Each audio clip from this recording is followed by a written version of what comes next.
Salam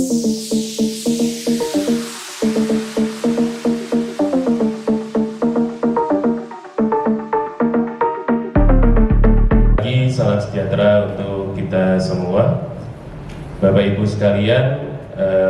Pada pagi hari yang cerah ini, mari kita bersyukur atas kehadiran Allah Subhanahu Wa Taala, Tuhan semesta alam, karena pada pagi hari ini kita bisa berkumpul dalam kegiatan diseminasi budaya positif dalam rangka pendidikan calon guru penggerak angkatan 9. Bapak Ibu, izinkan saya di sini berdiri untuk menjadi partner lah, mitra ya Bapak Ibu, untuk menyampaikan apa yang sudah saya pelajari.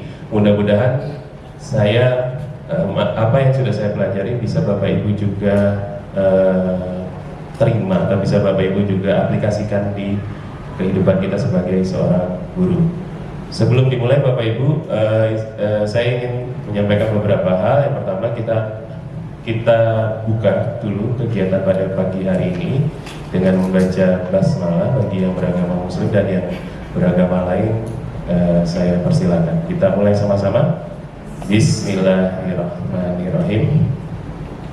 Ya Bapak Ibu, hari ini saya izin sebagai pemateri, nanti akan menyampaikan materi-materi terkait budaya positif. Namun sebelumnya saya ingin memohon Bapak Kepala Sekolah untuk memberikan sambutan sepatah dua kata. Terima kasih. Dipersilakan Pak.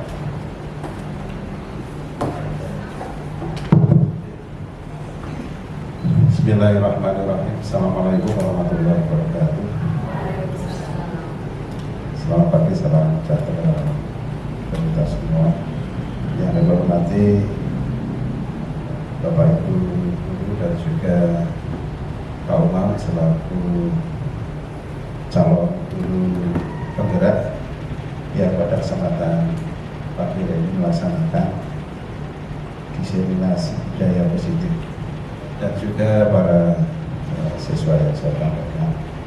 Syukur kita panjatkan kehadirat Allah SWT pada kesempatan hari ini kita masih diberikan kesempatan untuk dan kesehatan tentu melaksanakan diseminasi budaya positif, rangkaian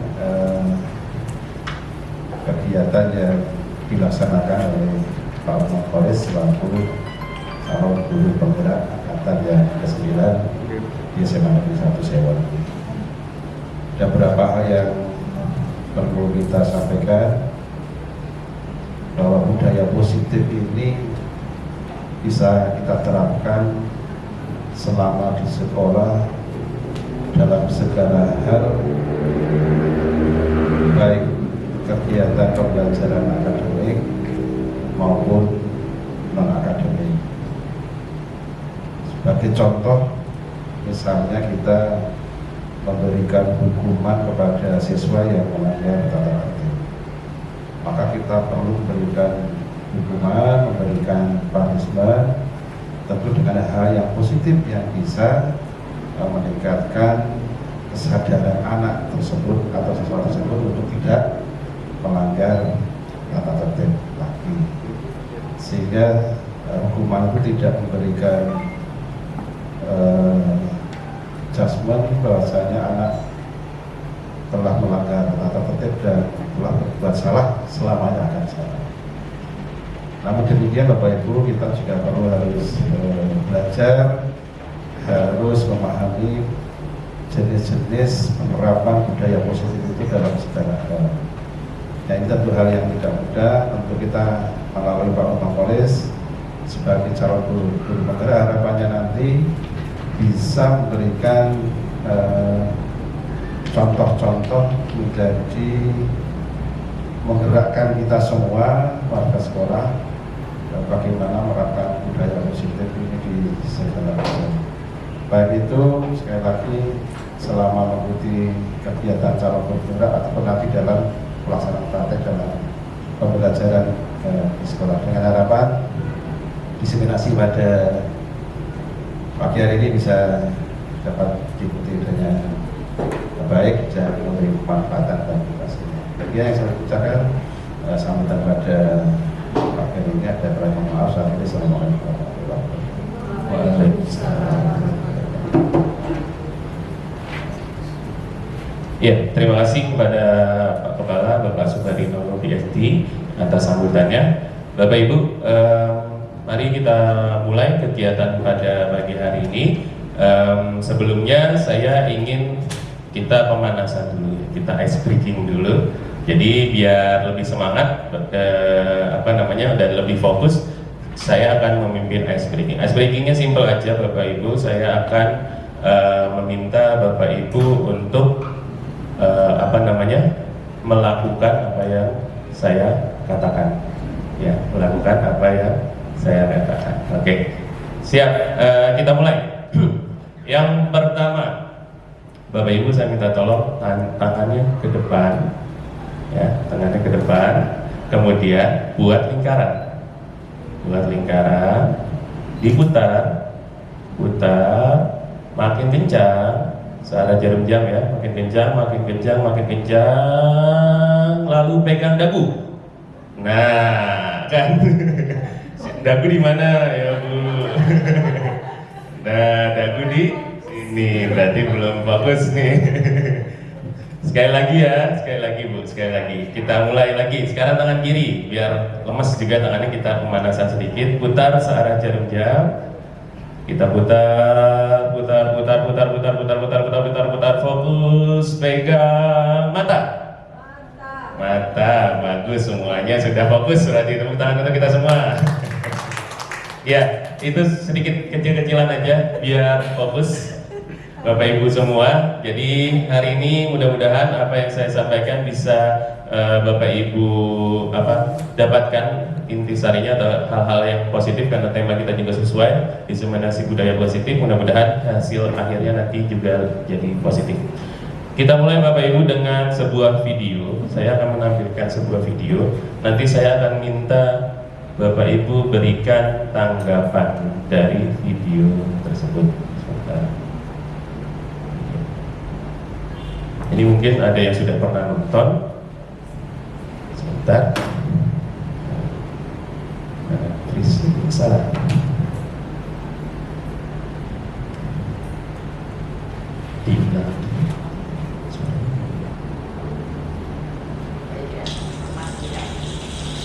Nah,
ได้เห็นความสุข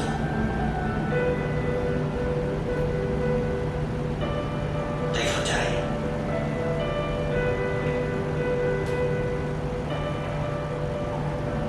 ได้ความรักได้ในสิ่งที่เงินซื้อไม่ได้ได้โลกที่สวยงามกว่าเดิม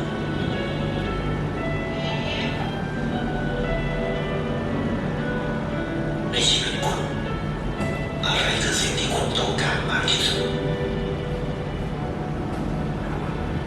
ให้ประกันชีวิตเชื่อในความดี Cik, ya endingnya nggak usah. Memang kalau asuransi di Thailand tuh selalu bikin video yang menyentuh gitu ya. Ya, gimana Bapak Ibu mungkin punya pendapat kira-kira dari video tadi, mungkin apa yang bisa kita tanamkan atau apa yang bisa kita pelajari dari video yang kurang lebih 3 menitan tadi. Monggo kita diskusi, silakan, atau Mas Reza, Mas Dika juga boleh kok, kan tadi udah nonton juga. Ayo, ada yang bisa kita dapatkan? Bu Email mungkin mau ngomong? Bu Pur, Bu Email dulu ya. Terima kasih Pak Umar. Saya pernah melihat video itu, tapi hanya sepotong ya Pak Umar. Ya. Yang si pemuda memindah pot bunga yang kering, kemudian lama-kelamaan setelah kena air, Betul. pot bunga itu menjadi mempunyai daun tumbuh. Nah, itu yang saya lihat. Kemudian dia juga memberi kepada anak kecil yang di depannya Ya. mengatakan bahwa dia perlu untuk pendidikan. Iya. Nah, itu hanya sepotong itu aja. Yang saya ambil dari video ini bahwa seseorang kalau dia itu berbuat baik, tentu dia juga akan akhirnya merasa mempunyai kebahagiaan. Menurut saya bahagia itu sederhana, melihat dia yang suka akan tanaman tersebut berproses sehingga tanaman tersebut bisa hidup, dia sudah bahagia. Betul. Sama juga ketika dia membantu anak kecil, bukan yang ibunya, itu juga merupakan suatu proses kebahagiaan melihat seorang anak bisa melanjutkan belajar. Itu saja Pak. Baik, terima kasih Bu Email. Tepuk tangan untuk Bu Email. Selanjutnya mungkin Bu Pur tadi mau menambah, silakan Bu. Ya, terima kasih Pak Umam. Ya Bu. Dari video tadi yang ditampilkan, saya bisa membuat semacam kesimpulan bahwa sebenarnya kebahagiaan kita itu ketika kita bisa berbagi dengan orang lain. Betul. Nah, apapun itu bentuknya, mau sekecil apapun itu, ketika kita bisa memberi kebaikan kepada orang lain, justru disitulah letak kebahagiaan yang sejati pada diri kita. Ya. Itu aja. Oke. Terima kasih. Terima kasih Bu Pur. Tepuk tangan Bu Pur. Bu Siwi mau menambahkan? Silakan Bu. Terima kasih atas waktunya. Dari video tadi yang dapat saya ambil hikmahnya adalah bahwa kita hendaknya mempunyai kepedulian sosial, di mana kepedulian sosial ini tidak hanya ditujukan untuk sesama manusia, tetapi juga makhluk lain, yaitu bisa binatang maupun tumbuh-tumbuhan. Karena dengan kepedulian itu nanti kita akan dapat bahagia, ya, dapat mencapai kebahagiaan dengan adanya kepedulian terhadap sesama, kemudian terhadap makhluk lainnya sesuai dengan apa yang diajarkan dalam agama. Itu saja. Ya, terima kasih Bu Siwi. Tepuk tangan untuk Bu Siwi. Sekali lagi semuanya memang tepat jawabannya. Memang apa yang bisa kita lihat dari video tadi sangat menginspirasi kita mungkin ya.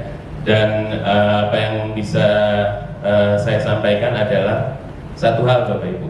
Kalau kita coba lihat dari sisi lainnya, apakah itu kita sebagai seorang guru? Bisa nggak kita anggap si orang anak muda ini adalah kita? Bisa, karena kita lihat di situ kita memberikan sesuatu semua kepada anak-anak, misalnya mulai dari anak-anak yang tadi mungkin nggak bisa apa-apa, bisa jadi tahu sesuatu, mungkin karena kita bisa ibaratkan tadi seperti tumbuhan yang kering gitu ya, lalu bisa tumbuh lebat karena disirami terus, atau kita bisa melakukan hal-hal yang positif dan yang kita terima bukan pujian, bukan apa, tapi perasaan bangganya. Nah, itu yang kita dapatkan sebagai seorang guru. Nah, di sini saya mau menekankan itu Bapak Ibu. Kita usahakan berlaku positif terhadap anak-anak. Nah, kita mulai Bapak Ibu untuk materi hari ini. Sebenarnya ini bisa berkaitan dengan apa yang tadi kita lihat videonya, tapi saya akan rangkum dalam beberapa paket atau beberapa modul, dan kita akan mulai dari yang pertama. Bisa di next. Oh ya, ini perkenalan dulu Bapak Ibu. Biasa harus ada perkenalan. Ini mungkin Bapak Ibu sudah tahu, saat ini saya sekarang sudah menetap di Karangjati. Kasihan mungkin Bapak Ibu yang mau mampir, monggo. Nanti rumah saya di depan SD persis, ya, SD Karangjati. Kemudian ini alamat kontak saya mungkin Bapak Ibu sudah tahu, dan emailnya sekarang saya lebih menggunakan email guru SMA belajar, karena ini berguna untuk kita Bapak Ibu. Jadi Bapak Ibu mungkin yang belum aktif email belajar.id-nya bisa diaktifkan kembali. Selanjutnya, nah ada pertanyaan Bapak Ibu. Ada tiga pertanyaan. Yang pertama, apa sih Bapak Ibu yang mungkin Bapak Ibu tahu kaitannya antara petani dan guru, sekolah dan tanah, dan padi serta murid? Mungkin Bapak Ibu bisa merangkum dalam satu kalimat atau beberapa kalimat. Kira-kira hubungannya apa ya? Petani, guru, sekolah, tanah, padi, dan murid. Monggo, ada yang bisa? Bingung ya Bapak Ibu? Monggo Bu Ika. Bismillahirrahmanirrahim. Assalamualaikum warahmatullahi wabarakatuh. Waalaikumsalam. Berusaha merangkai kata meskipun bukan guru bahasa. Jadi seorang guru itu ibarat seorang petani yang memiliki lahan tanah, sebidang tanah, yaitu sekolah kita. Setiap pagi kita datang untuk mengolah tanah kita, mengolah sekolah kita, bertemu dengan padi-padi, yaitu murid-murid kita, yang suatu saat nanti insya Allah apa yang kita tanam, andaikan itu kita rawat dengan sebaik-baiknya, petani atau guru ini akan panen, yaitu peserta didik atau murid yang membanggakan, yang jauh lebih baik daripada gurunya. Oke, terima kasih Bu Ika. Tepuk tangan untuk Bu Ika. Ya, tepat sekali Bu Ika. Jadi hubungan antara petani dan guru, sekolah dan murid, sekolah dan tanah, padi dan murid, ini sebenarnya adalah sebuah gagasan dari Ki Hajar Dewantara. Bapak Ibu mungkin sudah kenal ya, Bapak Pendidikan Indonesia Ki Hajar Dewantara. Beliau menyimpulkan bahwa, bisa di next Mbak. Nah, dia menyatakan bahwa kita ambil contoh perbandingannya dengan hidup tumbuh-tumbuhan seorang petani. Dalam hakikatnya sama kewajibannya dengan seorang pendidik yang menanam padi misalnya. Hanya dapat menuntun tumbuhnya padi. Ia dapat memperbaiki kondisi tanah, memelihara tanaman padi, memberi pupuk dan air, membasmi ulat-ulat atau jamur-jamur yang mengganggu hidup tanaman padi dan lain dan sebagainya. Jadi itulah kita Bapak Ibu. Kita adalah seorang petani, betul yang disampaikan Bu Ika. Kita hanya bisa merawat padi tersebut dan kita mengharapkan hasil yang terbaik dari padi tersebut. Oleh karena itu, Bapak Ibu, mari kita sepakati bersama bahwa kita harus menerapkan pemahaman Ki Hajar Dewantara ini di diri kita pribadi masing-masing, sehingga kita bisa menjadi seorang guru yang menciptakan suatu lingkungan positif, yang dimana terdiri dari warga sekolah yang saling mendukung, saling belajar, saling bekerja sama, sehingga terciptakan kebiasaan-kebiasaan baik. Nah, dari kebiasaan-kebiasaan yang baik itu akan tumbuh menjadi karakter-karakter yang baik dari warga sekolah. Kemudian akhirnya karakter-karakter tersebut tumbuh akan menjadi sebuah budaya yang positif. Nah, ini tujuan akhir yang ingin kita sampaikan, yang ingin kita tuju bersama, seperti itu.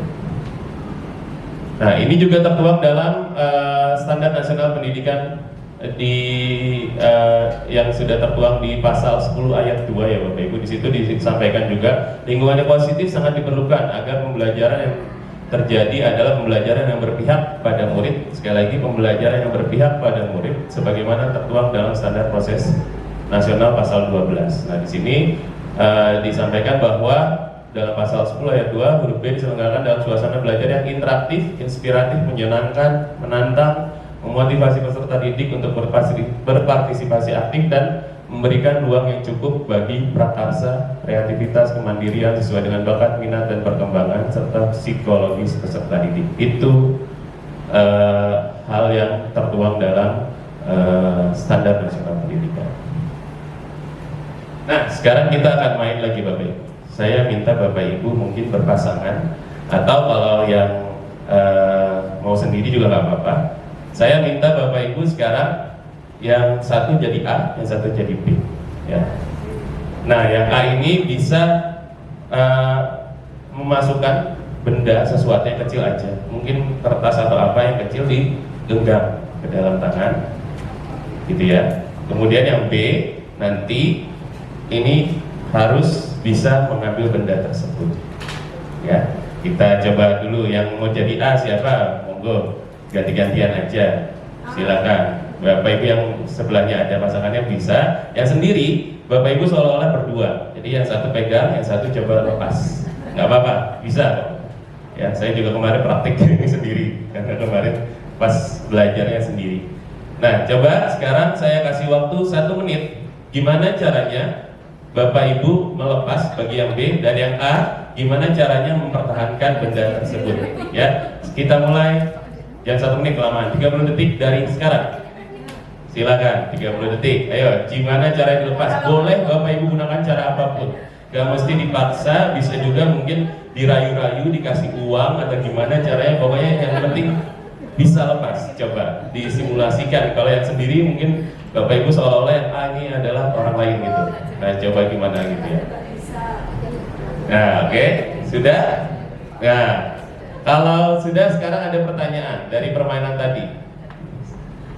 Nah, coba yang A, yang B, ya, A atau B, apakah tadi bisa berhasil membuka tangannya? Bisa? Ada yang bisa, ada yang enggak. Oke. Kalau yang B, yang tadi yang A berhasil mempertahankan, bisa? Bisa. Yang B bisa membuka, ada yang bisa juga? Bisa. Nah, dari kegiatan ini sesungguhnya yang memegang kendali itu siapa sih? Jawab. A atau B? A atau B kira-kira? Yang memegang kendali dari kepalan tangan tadi. Ya. Yang memiliki kontrol siapa? A. Betul. Nah, ini kita akan masuk ke materi pertama kita, yaitu teori kontrol, Bapak Ibu. Bapak Ibu, ya. Di sini dari permainan tadi, di next kita akan mempelajari namanya teori kontrol. Ini dari Dr. William Glasser, di mana ada 4 teori kontrol yang disampaikan oleh William Glasser. Yang pertama, kita tuh mengatakan atau menganggap bahwa guru itu mengontrol murid. Betul nggak Bapak Ibu? Jadi guru seolah-olah itu bisa mengendalikan murid, padahal itu hanya ilusi. Kita nggak bisa mengendalikan murid, karena murid yang bisa mengendalikan dirinya sendiri.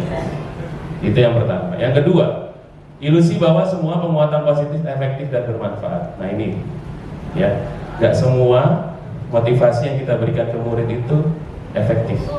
Betul nggak Bapak? Nggak semua apa yang nasihat-nasihat yang kita sampaikan itu bermanfaat, karena yang punya kontrol kembali lagi adalah sisi muridnya. Nah ini yang disampaikan oleh William Glasser. Terus Yang ketiga, ilusi bahwa kritik dan membuat orang merasa bersalah dapat menguatkan karakter. Mungkin Bapak Ibu pernah mengalami, aduh ibu udah capek-capek ngajar 10 jam loh, kalian kok berisik di kelas, kalian gak kasihan apa sama ibu? Pernah kan kayak gitu ya Bu, Pak? Gitu, saya juga pernah gitu, kalau udah capek saya tinggal gitu. Nah itu sebenarnya ilusi, anak-anak tuh gak kasihan sama kita, ya. Itu hanya ilusi, karena mereka juga punya kontrol atas diri mereka sendiri. Dan yang terakhir, ilusi bahwa orang dewasa memiliki hak untuk memaksa. Nah, jadi Bapak Ibu pernah kan mungkin di kelas atau ketika ngajar, anak-anak ayo kerjakan ini, kalian harus bisa, gitu. Kalian harus selesai.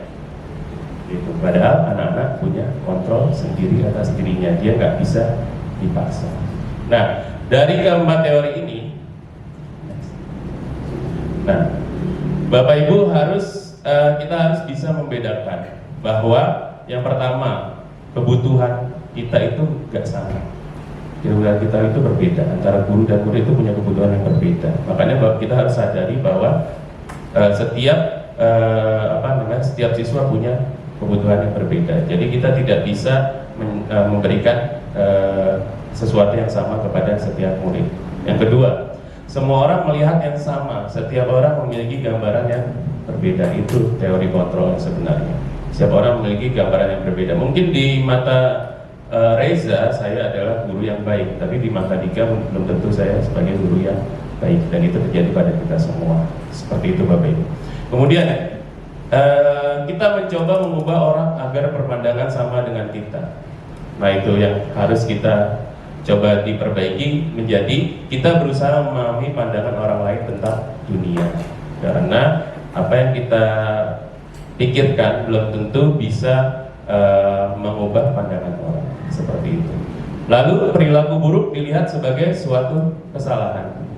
Nah ini Bapak Ibu, ini yang paling sering kita temukan. Kalau ada anak yang berlaku buruk, itu adalah sebuah kesalahan yang dia lakukan. Padahal kenyataannya adalah setiap perilaku belum tentu tanpa tujuan, pasti ada tujuannya. Seperti itu. Yang ketiga, selanjutnya, orang lain bisa mengontrol saya. Nah ini sebenarnya tidak bisa, hanya diri sendiri yang bisa mengontrol dirinya, seperti itu. Lalu saya bisa mengontrol orang lain. Ini yang terjadi pada kita. Kita pernah berpendapat, oh kita bisa mengontrol mereka gitu, anak-anak. Padahal kita tidak bisa. Kemudian pemaksaan pada saat bujukan gagal. Jadi ketika kita, ayo anak-anak kerjakan, terus anak-anak nggak ngerjakan, kita paksa, itu tidak bisa. Harusnya kolaborasi dan konsensus menciptakan pilihan-pilihan baru. Dan yang terakhir, mohon maaf ini kepotong, kita lewati saja. Jadi intinya adalah Bapak Ibu, dari teori kontrol tersebut kita harus memahami bahwa kita dan murid punya kontrol masing-masing. Kita punya cara untuk mengontrol diri masing-masing. Lalu bagaimana kita bisa menyesuaikan pemahaman kita, yaitu kita harus mempelajari teori kontrol yang ada di sini. Dan dari 4 ilusi yang tadi mungkin Bapak Ibu bisa mengambil pelajaran juga. Seperti itu. Selanjutnya, nah, sekarang saya mau tanya lagi Bapak Ibu, biar gak ngantuk. Saya mau nanya, apa makna disiplin? Mungkin Bapak Ibu bisa menyatakan disiplin itu apa sih? Mematuhi aturan. Kemudian ada lagi yang lain, disiplin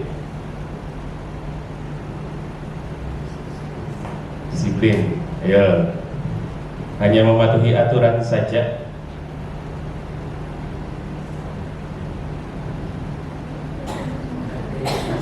Menghargai diri sendiri. Kemudian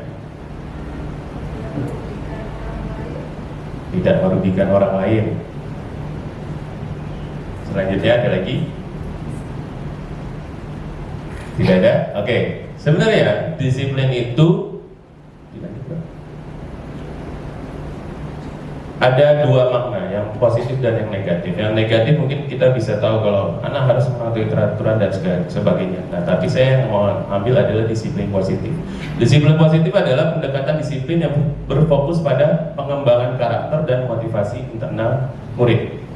Disiplin positif tidak menggunakan hukuman atau penghargaan sebagai alat utama. Jadi sekali lagi, ketika murid melanggar kita tidak menghukum, ketika murid berhasil kita tidak memberikan penghargaan. Tetapi menekankan pada penguatan perilaku positif dan pembelajaran dari kesalahan. Itu tujuan utama disiplin sebenarnya Bapak Ibu. Penerapan nilai-nilai kebajikan di sekolah adalah ini dia, profil pelajar Pancasila. Ini adalah nilai-nilai yang kita sepakati bersama di sekolah harus dimiliki oleh setiap muridnya. Itu yang pertama, beriman, bertakwa, dan berakhlak mulia. Kemudian berkebinekaan global, bergotong royong, kreatif, bernalar kritis, dan mandiri. Ini salah satu contohnya. Sebenarnya luas, nilai kebijakan itu banyak yang menerapkan di setiap lembaga atau di setiap sekolah atau ya lembaga lah ya. Nah, tapi yang kita fokuskan karena kita saat ini sedang di sekolah dan kita sudah kurikulum merdeka, saya makanya ambil contoh adalah nilai-nilai kebajikan yang sekarang sedang kita jalankan untuk anak-anak, yaitu profil pelajar Pancasila. Dan diharapkan setiap anak memiliki keenam unsur atau nilai-nilai kebajikan tersebut agar bisa menerapkan disiplin yang lebih positif. Nah, selanjutnya Bapak Ibu, biar mereka memiliki disiplin positif, pasti harus ada motivasi. Ya. Perilaku manusia itu terdiri dari atau motivasi perilaku manusia itu adalah faktor yang mendorong seseorang untuk melakukan suatu tindakan. Betul ya Bapak Ibu ya. Nah, ada dua jenis motivasi, yaitu internal dan eksternal atau intrinsik dan eksternal. Nah, motivasi internal itu yang berasal dari dalam diri seseorang, sedangkan motivasi eksternal adalah yang berasal dari luar diri seseorang. Nah, kaitannya tadi, gimana kita bisa melakukan suatu tindakan, ya kita harus memiliki motivasi. Namun, Bapak Ibu, kita sering menemukan motivasi itu yang bersifat eksternal. Misalnya, yang pertama, menghindari kenyamanan atau hukuman. Ini kita sering temui dalam pada setiap individu murid biasanya Bapak Ibu ya. Mereka nggak mau terlambat atau mereka datang tepat waktu karena nggak mau kena hukuman, atau mereka mengerjakan PR hanya untuk tidak diomelin sama gurunya. Seperti itu enggak betul ya? Itu sebenarnya motivasi dari luar, motivasi eksternal, atau mendapatkan imbalan atau penghargaan dari orang lain. Tidak hanya mereka, kita ya misalnya kita melakukan sesuatu, kita menjadi guru yang positif gitu, kita menjadi guru yang baik agar dapat pujian. Itu juga sebuah motivasi eksternal. Jadi kita ingin dapat pujian dari orang lain atau kita ingin dapat imbalan dari orang lain, itu juga sebuah perilaku atau motivasi eksternal. Nah, motivasi eksternal ini sebaiknya kita hindari kepada anak-anak terutama, dan kita harus mengganti menjadi motivasi intrinsik, yaitu menjadi pribadi yang diinginkan sesuai keyakinan dan nilai-nilai yang dipercaya. Jadi mereka ketika menjalankan suatu disiplin atau menjalankan suatu aturan, mereka itu tidak karena ada hukuman, tidak karena ada imbalan, tapi karena mereka yakin, saya melakukan ini karena saya ingin menjadi lebih baik.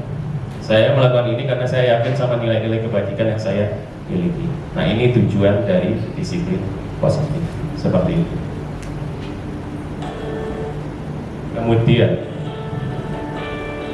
nah, Bapak Ibu, saya mau nanya sekarang, apa bedanya hukuman, konsekuensi, dan restitusi? Pernah dengar? Hukuman, konsekuensi, restitusi, itu suaranya dimatiin aja. Ya, ada yang tahu? Nanti kita akan lihat di tabel ini, tapi belum saya buka, nanti aja. Sekarang saya mau nanya dulu istilah dari hukuman. Arti hukuman itu apa Bapak Ibu? Pemberian saksi. Betul, terus apa lagi? Hukuman biar, mungkin kalau kepada murid ya, biar murid cerai. Seperti itu ya Bapak Ibu ya. Kemudian kita beri hukuman agar anak-anak disiplin. Ya. Nah, sedangkan kalau konsekuensi apa Bapak Ibu?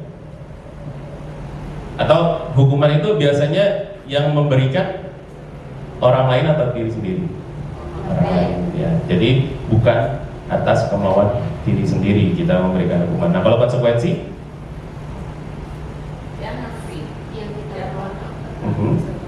pertanggungjawaban atau resiko, ya atas apa yang dilakukan. Nah, kalau restitusi, ini tujuan akhir kita Bapak Ibu, restitusi. Gimana? Penggantian kerugian, betul, penggantian atas suatu tindakan seperti itu. Nah, coba sekarang kita lihat Bapak Ibu, bisa dibantu diklik layarnya. Ya, yang atas kanan, nah ya. Nah, ini ada contoh nih Bapak Ibu. Yang pertama terkait hukuman terkait hukuman, konsekuensi dan restitusi. Di sini dalam teori yang tadi saya jabarkan ada 3 jenis, ada 2 jenis identitas, yaitu identitas gagal dan identitas sukses. Nah, identitas gagal itu hubungannya sama hukuman, sedangkan identitas sukses itu hubungannya sama konsekuensi dan restitusi. Nah, di sini misalnya contohnya sesuatu yang menyakitkan itu harus terjadi, itu adalah hukuman. Kemudian kalau konsekuensi sesuatu harus terjadi. Sedangkan kalau restitusi itu adalah pilihan. Penggantian itu merupakan pilihan. Kemudian hukuman itu bersifat tidak nyaman untuk anak atau untuk murid dalam waktu panjang, ya. Kemudian sedangkan konsekuensi itu tidak nyaman untuk waktu pendek saja. Sedangkan restitusi adalah menguatkan murid dalam jangka waktu panjang. Beda ya. Yang tadi membuat tidak nyaman, kalau yang restitusi menguatkan murid. Kemudian kalau hukuman, korban itu mendapatkan keadilan. Kalau konsekuensi, korban bisa diabaikan. Sedangkan kalau restitusi, korban mendapatkan ganti. Nanti kita akan lihat contoh-contohnya. Kemudian kalau hukuman, murid atau anak itu akan tersakiti. Betul nggak Bapak Ibu? Betul ya. Kemudian kalau konsekuensi, murid dibuat tidak nyaman. Sedangkan kalau restitusi, murid mendapatkan penguatan. Lalu perilaku pasif agresif meningkat kalau pada hukuman. Sedangkan kalau konsekuensi, penguatan hanya bertahan dalam jangka waktu pendek. Sedangkan kalau restitusi, masalah terpecahkan. Kemudian pada hukuman, sistem tidak akan berjalan bila murid tidak aktif. Kalau konsekuensi, memerlukan monitoring dan supervisi terus-menerus agar hukumannya konsekuensi itu tetap dijalankan. Sedangkan restitusi, murid belajar bertanggung jawab untuk perilaku. Scroll lagi ke bawah sedikit. Nah, kalau di next nggak bisa ya. Sebentar.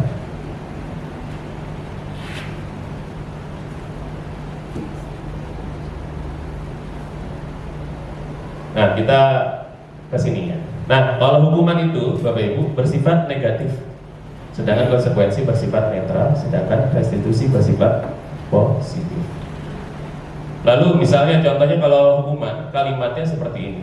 Awas kalau dilakukan lagi ya. Awas kamu, awas, awas. Nah, itu sifatnya negatif ya. Kalau konsekuensi, lakukan apa yang saya katakan, seperti itu. Sedangkan kalau restitusi, apakah hal ini yang sesungguhnya ingin kamu lakukan? Beda ya Bapak Ibu, dari kalimatnya saja berbeda. Kemudian hukuman itu kaitannya dengan mode paksaan, netral itu konsekuensi itu kaitannya dengan stimulus respon, dan restitusi hubungannya dengan teori kontrol. Kemudian yang 2 terakhir, hukuman itu mendorong menyalahkan diri. Kalau konsekuensi mendorong kepatuhan, sedangkan restitusi mendorong disiplin positif. Nah, ini yang akan kita tuju. Dan yang terakhir, konsep dirinya pasti buruk kalau pada hukuman. Kalau netral dan restitusi dan konsekuensi sama, konsep dirinya akan menjadi kuat. Seperti itu Bapak Ibu. Kemudian kita balik lagi ke sini. Jadi Bapak Ibu sudah mulai paham ya bedanya hukuman, konsekuensi, dan restitusi. Nah, hukuman juga ada yang bentuk positif Bapak Ibu. Misalnya ini, dihukum oleh penghargaan. Bapak Ibu mungkin pernah menyadari bahwa ketika kita melihat anak berhasil, kita kasih hadiah. Ayo siapa yang bisa jawab? Nanti Bapak kasih permen, Ibu kasih hadiah. Nah, itu sebenarnya hukuman. Jadi di sini dari Alfikon yang menyatakan, saat kita berulang kali menjanjikan hadiah kepada anak-anak agar berperilaku tanggung jawab, atau kepada seorang murid agar mempelajari sesuatu yang baru, atau kepada seorang karyawan agar melakukan pekerjaan yang berkualitas, kita sedang berasumsi mereka nggak dapat melakukannya, ya, atau mereka tidak akan memilih untuk melakukannya. Ini nggak hanya terjadi pada anak-anak, mungkin pada diri kita pribadi juga sama. Kalau kita dapat imbalan dari apa yang kita kerjakan, itu sebenarnya sebuah hukuman Bapak Ibu, ya, karena kita dianggap tidak bisa melakukannya.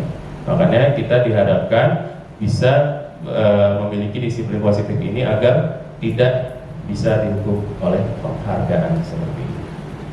Jadi penghargaan itu sebenarnya hukuman Bapak Ibu, ya. Oke, selanjutnya.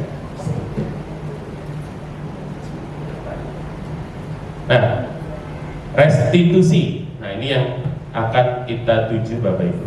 Jadi sebenarnya restitusi itu sengaja saya tampilkan agak panjang karena ini yang akan kita pahami bersama.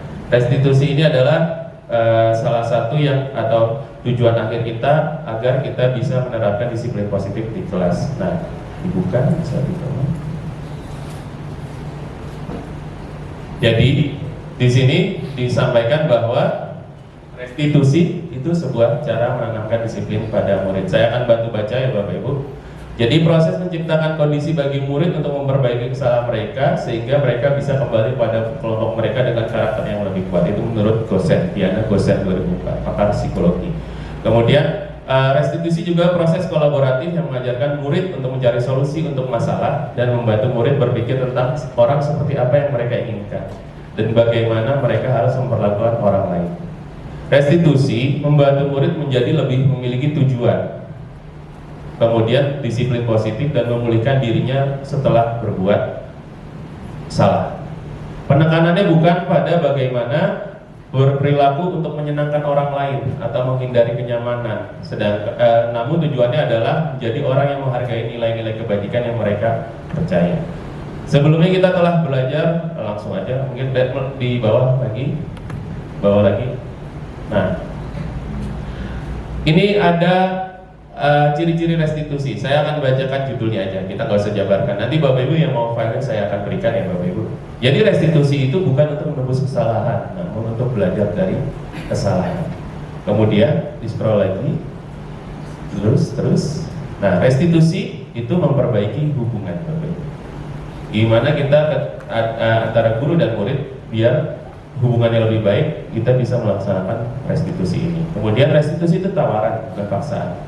Jadi kita ketika murid berbuat salah, kita bukan memaksa murid untuk menggantinya, tapi kita menawarkan seperti itu. Kemudian di scroll lagi, restitusi itu menuntun untuk melihat ke dalam diri mereka, bukan menuntut mereka untuk memperbaiki menurut apa yang kita yakini, seperti itu. Di bawah lagi, restitusi mencari kebutuhan dasar yang mendasari tindakan. Kemudian restitusi adalah cara yang paling baik. Nah, ini yang wajib kita miliki sebagai seorang guru. Kemudian di sini kita bisa melihat juga bahwa kalau mengevaluasi diri itu kita punya 3 tahap. Yang pertama, saya tidak suka cara saya berbicara padamu. Kemudian kesalahan yang saya lakukan adalah bla bla bla bla. Nah, ini ketika murid bisa melakukan restitusi diri, maka dia akan mengontrol dirinya dengan lebih baik lagi. Kemudian restitusi fokus pada karakter, bukan tindakan.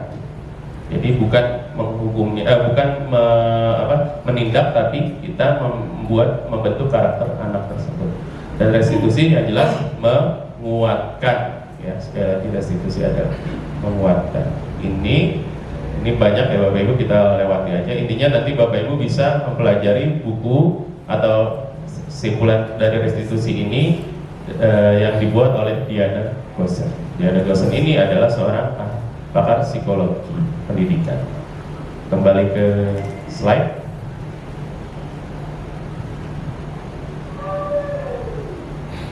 Nah, bagaimana kita bisa menerapkan disiplin positif kepada anak-anak Bapak Ibu, salah satunya kita membentuk keyakinan kelas, bukan peraturan kelas. Jadi keyakinan kelas ini adalah nilai-nilai yang bersama disepakati oleh warga sekolah atau warga kelas.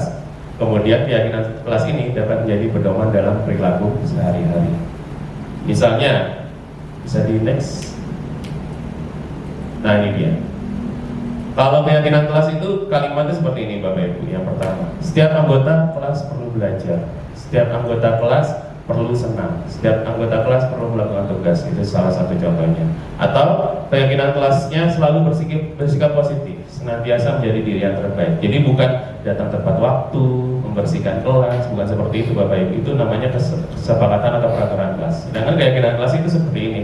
Agar mereka ketika memahami keyakinan kelas ini, mereka bisa langsung melakukan tindakan sesuai apa yang mereka yakini. Misalnya, keyakinan setiap anggota kelas perlu belajar. Kalau mereka yakin, berarti tanpa kita paksa atau tanpa kita suruh, mereka sudah punya pemahaman bahwa mereka harus belajar seperti itu. Atau misalnya di sini misalnya percaya dan menghormati orang lain serta barang miliknya. Nah, kalau di peraturan kelas mungkin kita nulisnya adalah apa? Tidak mencuri barang temannya, seperti itu kan, atau tidak mengambil barang yang bukan milik orang lain. Sedangkan kalimat keyakinan kelas adalah percaya dan menghormati orang lain. Berarti dari sini kalau mereka percaya dan menghormati orang lain, tidak akan melakukan kegiatan seperti itu. Itu. Atau contohnya keyakinan kelas 7. Hormat. Kami meyakini bahwa sangat penting untuk menghormati semua orang dan barang milik orang lain. Itu bisa seperti itu. Jadi mungkin Bapak Ibu nanti ketika masuk kelas atau yang menjadi wali kelas bisa mulai menerapkan keyakinan kelas seperti ini, agar anak-anak bisa meyakini bahwa disiplin positif ini adalah sesuatu yang berharga untuk diri mereka pribadi, seperti itu. Dilanjut. Bisa.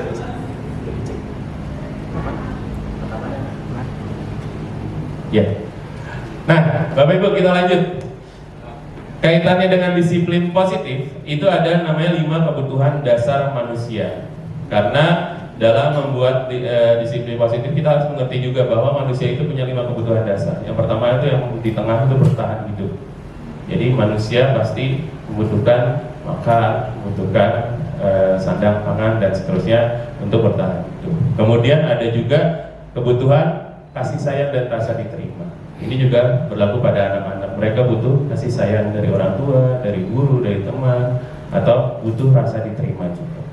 Kemudian kebebasan. Ya, setiap manusia juga butuh ada yang namanya kebebasan. Lalu ada kesenangan dan penguasaan. 5 kebutuhan dasar ini kalau kita bisa cermati, kita bisa terapkan dalam penerapan restitusi di kelas. Salah satu contohnya misalnya ada anak di kelas, misalnya di kelas saya bahasa Jerman, mereka satu anak tidur, tidak mengikuti pembelajaran. Nah, kita harus pahami dulu dia ini kebutuhan dasar yang sedang dibutuhkan itu apa sebenarnya. Mungkin bisa jadi ketika kita tanya, kamu kenapa tidur? Karena mungkin misalnya di sekolah, di rumahnya dia harus harus bekerja gitu, atau harus melakukan kegiatan di rumah. Jadi dia tidak punya kebutuhan dasar yang namanya kebebasan atau kesenangan, sehingga dia melakukannya di sekolah. Jadi itu faktor atau 5 kebutuhan dasar ini yang harus kita pahami juga, bahwa setiap anak juga memiliki 5 kebutuhan dasar ini. Selanjutnya ada juga 5 posisi kontrol. Ini menurut Diana Gosa. Ada 5 posisi kontrol seorang guru. Yang pertama penghukum, yang kedua pembuat merasa bersalah, yang ketiga teman, yang keempat pemantau, yang kelima manajer. Nah, kira-kira Bapak Ibu pribadi ada di posisi berapa? 1, 2, 3, 4 atau 5? 1, 2, 3, 4 atau 5? Semuanya. Kita bahas satu-satu ya. Yang pertama penghukum. Penghukum ini Bapak Ibu mungkin sudah jelas. Ketika ada anak melakukan kesalahan, kita berikan hukuman dan tanpa menanyakan apapun. Misalnya, kamu kenapa terlambat? Enggak. Kamu terlambat, ya udah kamu silakan bersihkan lapangan. Atau silakan menyapu halaman seperti itu, tanpa ditanya kenapa terlambatnya, tanpa menanya alasannya, seperti itu. Kemudian membuat merasa bersalah. Ini juga mungkin yang tadi sempat saya singgung sedikit. Misalnya kita di kelas, kemudian anak-anak berisik, kemudian kita akan ngomong ke mereka, ibu tuh sudah capek, ibu sudah tua, atau bapak sudah lelah, ayo dong pengertiannya.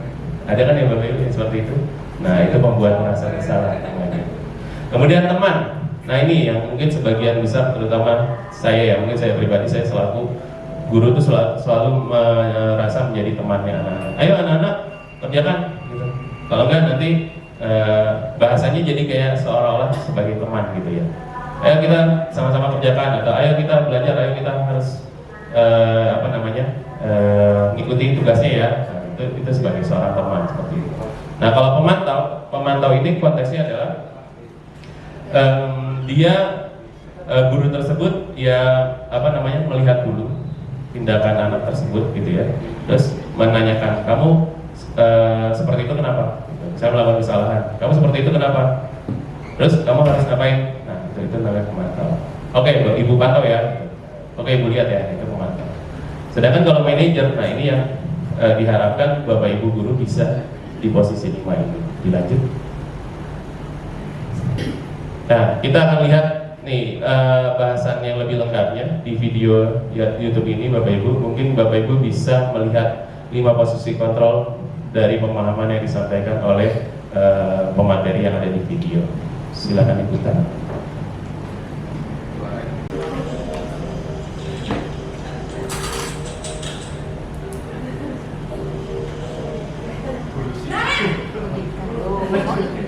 Sini kamu. Selalu terlambat. Kamu deh pasti terlambat. Apa coba? Alasan kamu apa lagi? Kapan sih kamu tidak terlambat? Malas sekali ya kamu jadi anak. Dasar pemalas.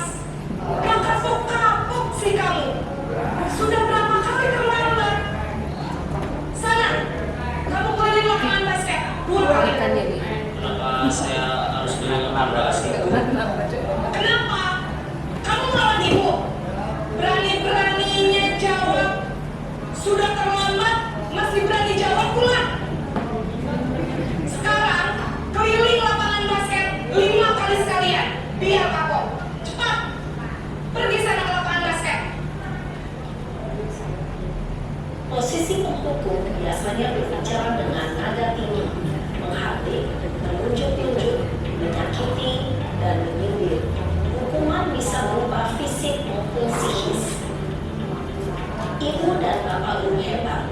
Dampak yang terjadi pada murid ketika itu berada pada posisi penghukum adalah murid cenderung akan melompat, bahkan menendang. Nah, itu dia Bapak Ibu. Kalau hukum seperti itu berdampak. Yang paling bahaya adalah murid jadi tidak. Gimana sih menjalankan sebuah restitusi? Nah, ini kita akan pelajari lagi mungkin dalam satu paket video, tapi bagian depan atau awalannya saya akan bilang kita bisa menggunakan nama istilahnya adalah segitiga restitusi. Apa itu segitiga restitusi? Yang pertama, jadi dia adalah sebuah segitiga yang dimana saling berkaitan. Yang pertama itu menstabilkan identitas, kemudian validasi tindakan yang salah, dan yang terakhir menanyakan keyakinan. Bisa kita lihat videonya di next. Nah ini kita akan lihat lagi paparannya dan contoh simulasi dari penerapan segitiga restitusi.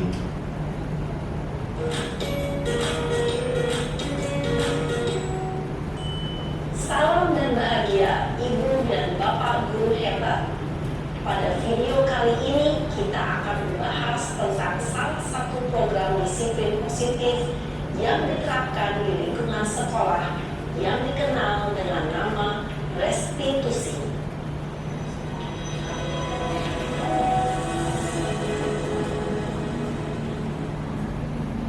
Restitusi dikembangkan oleh pakar pendidikan Diane Gosling, berlandaskan pada teori kontrol Dr. William Glaser. Segitiga restitusi adalah suatu proses dialog yang dijalankan oleh guru atau orang tua agar dapat menghasilkan murid yang mandiri dan bertanggung jawab. Nah ini dia, ketika kita melakukan masalah, kita sebaiknya melakukan segitiga restitusi agar murid bertanggung jawab dan bisa menyelesaikan masalah sendiri. Sehingga penanaman nilai-nilai kebajikan dapat tumbuh dan berkembang menjadi suatu kebiasaan positif yang akhirnya membentuk karakter murid. Proses dialog ini terdiri dari 3 langkah yang digambarkan pada ketiga sisi pada segitiga restitusi. Ini kita bisa lihat, sisi pertama menstabilkan identitas, Sisi yang kemudian ada validasi tindakan yang salah, yang terakhir Sisi yang ketiga adalah menanyakan keyakinan. keyakinan. Jadi ketika kita ingin menjadi seorang manajer atau seorang guru yang berposisi sebagai manajer, kita harus bisa menerapkan segitiga restitusi tadi, di mana ketika siswa melakukan kesalahan, kita awali dengan menstabilkan identitasnya dulu. Kita buat mereka tenang dulu, kita buat mereka tidak merasa bersalah atau tidak terlalu emosi gitu ya. Kita stabilkan identitas dengan pertanyaan-pertanyaan yang apa istilahnya ya, bukan membela ya, bahasanya mengerti akan identitas dia gitu. Kayak tadi misalnya, saya paham kamu kenapa melakukan seperti itu, manusia mungkin memang melakukan kesalahan seperti itu dan lain-lain. Nah itu menstabilkan identitas. Kemudian validasi tindakan yang salah, seperti tadi ya, ketika si siapa namanya Sarah tadi marah itu tidak langsung kamu yang salah gitu, itu kan nggak divalidasi. Nah kita harus tanyakan dulu kenapa dia melakukan kesalahan seperti itu, pasti ada alasannya. Kan tadi dibilang, Bapak yakin kamu melakukan seperti itu karena ada alasannya. Itu validasi tindakan yang salah. Dan yang terakhir adalah menanyakan keyakinan. Nah maksudnya menanyakan keyakinan ini, tadi kan sebelumnya kita sudah membahas bahwa mereka harus punya keyakinan dulu, yang mereka yakini apa gitu di kelas. Terima kasih.